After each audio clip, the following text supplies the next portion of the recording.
Okay, so welcome back. So solve natin tong lab na user role controlled by request parameter. So this lab has an admin panel at /admin. So sinabi na sa atin kung nasaan, which identifies administrators using a forgeable cookie. Solve the lab by accessing the admin panel and using it to delete the user Carlos. So meron tayong credentials, winner, and Peter. So let's view the lab and my account para makapag-login tayo as winner Peter. So winner Peter.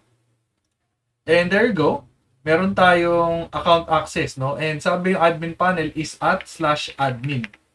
So, sabi dito, admin interface only available if logged in as an administrator.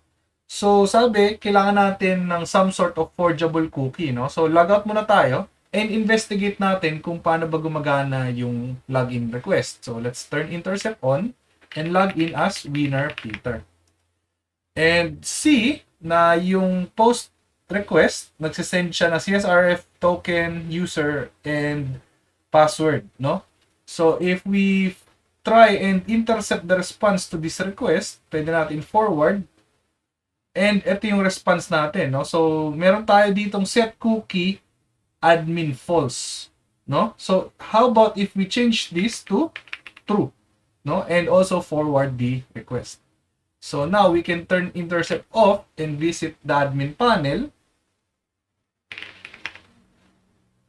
and see na kaya na natin ma-access yung admin panel kasi na-set na yung ating cookie into true.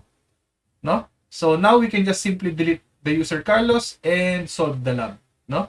So, I hope na-gets nyo tong video na to and see you in the next video.